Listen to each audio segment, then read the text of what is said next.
എവിടെ നിങ്ങളുടെ മകൻ? ഇവിടെ ഇല്ല. സ്റ്റേഷനിൽ വരില്ലേ?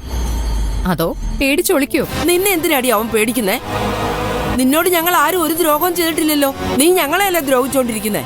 ആരാരെ ദ്രോഹിച്ചു എന്ന് സ്റ്റേഷനിൽ വെച്ച് മനസ്സിലാവും. ബലമായിട്ട് ഇറക്കി വിട്ടപ്പോ അതോടെ ഞാനങ്ങ് തീർന്നു പോകുന്നു വിചാരിച്ചല്ലേ? പോയ അതേ ശക്തിയിൽ ഞാൻ തിരിച്ചു വരും. വന്നോ? തിരിച്ചു വരണമെന്ന് തന്നെയാ ഞങ്ങളുടെ ആഗ്രഹം. പക്ഷേ വരുന്നത് തനിച്ചായിരിക്കണമെന്ന് മാത്രം. ആ ശരവണ്ണനെ ഉപേക്ഷിച്ച് എപ്പം നീ വന്നാലും ഇരു കൈയും നീട്ടി ഞങ്ങൾ സ്വീകരിക്കും. ആ ആഗ്രഹം അങ്ങ് മനസ്സിൽ വെച്ചാ മതി. ശരവണനെ ഞാൻ ഒരിക്കലും ഉപേക്ഷിക്കില്ല.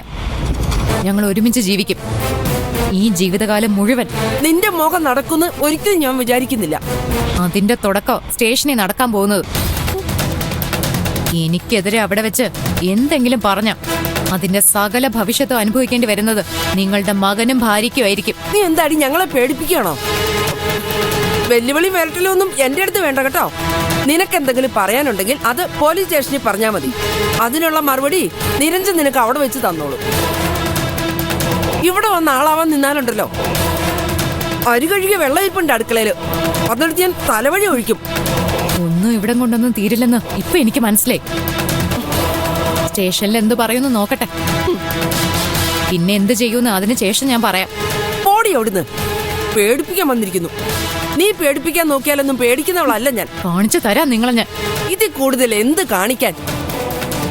മര്യാദക്കാണെങ്കിൽ മര്യാദക്ക്, അല്ലെങ്കിൽ അടി മേടിക്കുവേ. വന്നിരിക്കുന്നു അവള്.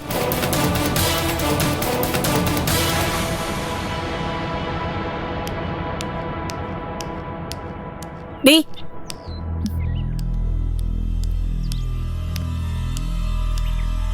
എങ്ങോട്ടടി കെട്ടി ഒരുങ്ങി പോന്നേ? ഇടി ചോദിച്ചത് കേട്ടില്ലേ? പുറത്തേക്ക് പോണം. സ്വന്തം അമ്മയുടെ സ്ഥാനത്തുള്ള ഒരു സ്ത്രീയെ കാണാനില്ല. എങ്കിലും ഒരുങ്ങി കെട്ടി ഇങ്ങനെ നടക്കണം. എടി നിന്റെ സ്ഥാനത്ത് വേറെ ഏതെങ്കിലും പെങ്കൊച്ചുങ്ങളായിരുന്നെങ്കിൽ കരഞ്ഞോണ്ട് മൂല കയറിയിരുന്നേനെ. കരഞ്ഞുകൊണ്ട് മൂലക്കിരിക്കാൻ ഞാനും തയ്യാറാ മുത്തശ്ശി. പക്ഷെ അതുകൊണ്ടുള്ള ഗുണം എന്താണെന്ന് കൂടി മുത്തശ്ശി എനിക്ക് പറഞ്ഞു തരണം. എടി പാർവതിയെ കാണാതായതിലേ നിനക്ക് ഒരു ദുഃഖവും ഇല്ലേ? ഉണ്ട്. ആ ദുഃഖം ഇവിടെ അടച്ചുപൂട്ടിയിരുന്ന് പ്രകടിപ്പിക്കണം എന്നാണ് മുത്തശ്ശി പറയുന്നത്. 24 മണിക്കൂറും കരഞ്ഞോണ്ടിരിക്കാൻ ഞാൻ തയ്യാറാ. പക്ഷെ ഒരു വാക്ക് മുത്തശ്ശി എനിക്ക് തരണം, അമ്മയെ തിരിച്ചു കൊണ്ടുവരാന്ന്. എടി ഞാൻ എവിടെ നിന്ന് കൊണ്ടുവരാനാ? ആ പറ്റില്ലല്ലോ.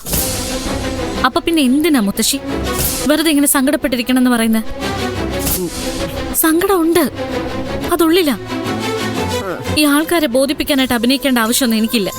നീ എന്ത് വേണമെങ്കിലും കാണിച്ചു, അല്ലെങ്കിൽ നിനക്ക് വിഷമമില്ലെന്ന് എനിക്കറിയാം. നീ കാരണമാണല്ലോ അവൾ ഇവിടുന്ന് ഇറങ്ങിപ്പോയത്. എന്താണോ നീ ആഗ്രഹിച്ചത് അത് നടന്നു. ഒരിക്കലും ഇല്ല മുത്തശ്ശി. അമ്മ ഈ വീട്ടിൽ നിന്ന് ഇറങ്ങിപ്പോണെന്ന് ഒരിക്കലും ഞാൻ ആഗ്രഹിച്ചിട്ടില്ല. എല്ലാരും കൂടി സ്നേഹത്തോടെ കഴിയുന്ന ഒരു വീട്, അതേ ഞാൻ ആഗ്രഹിച്ചിട്ടുള്ളൂ. കിട്ടാത്തത് എന്റെ തെറ്റുകൊണ്ടല്ല. എന്നെ അച്ഛനെ നിങ്ങൾക്ക് ആർക്കും മനസ്സിലായില്ല. അയ്യോ, നിങ്ങൾക്ക് വലുത് ശരത്തായിരുന്നു, ഞാനല്ല മുത്തശ്ശി. ശരത്ത അമ്മ ഇറങ്ങിപ്പോവാൻ കാരണം. അവൻ ഇവിടെ വന്ന് കേറിയതിനു ശേഷം ഇവിടെ ഓരോ പ്രശ്നങ്ങളും ഉണ്ടാവാൻ തുടങ്ങിയത്. അത് തിരിച്ചറിയേണ്ടതിന് പകരം എന്നെ കുറ്റപ്പെടുത്താനായിരുന്നു നിങ്ങൾക്ക് രണ്ടുപേർക്കും താല്പര്യം. നിങ്ങളുടെ ആ നിലപാട് കാരണം എവിടെ എത്താതിരുന്നത്. നമുക്ക് പല നഷ്ടങ്ങളും ഉണ്ടായത്. പണ്ട് ചെയ്ത തെറ്റ് വീണ്ടും വീണ്ടും ആവർത്തിക്കരുത് മുത്തശ്ശി. അത് ദോഷമേ ചെയ്യൂ മുത്തശ്ശിക്കും ഈ വീടിനും.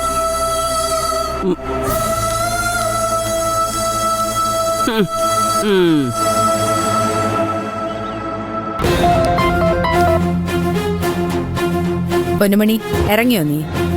ഇതാ ഇറങ്ങുക. സ്റ്റേഷനിലെത്തുമ്പോ എന്താ പറയാൻ പോകുന്നത്? മാഷേട്ടനും അക്ഷരയും കൂടി എന്നെ ഉപദ്രവിക്കുവാണെന്ന് പറയും. അയ്യോ, അങ്ങനെയല്ല പറയേണ്ടത്. ഞാൻ പറഞ്ഞു തരാം എന്താ വേണ്ടതെന്ന്. അതുപോലെ അങ്ങ് ചെയ്താൽ മതി. ശരി തങ്കച്ചി. നിനക്ക് അവരെ പൂട്ടണം, അതല്ലേ വേണ്ടത്? അതിനുള്ള വഴിയാ ഞാൻ പറഞ്ഞു തരാൻ പോകുന്നത്. ശ്രദ്ധിച്ചു കേട്ടോ.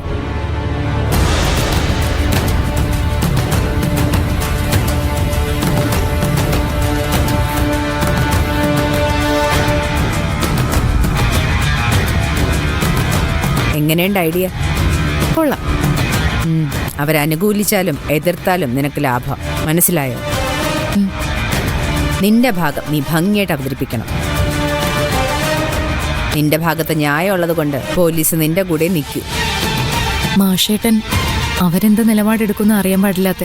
അവരെന്ത് വേണേലും തീരുമാനിച്ചോട്ടെ, ഈ കളിയിൽ നമ്മൾ ജയിക്കും.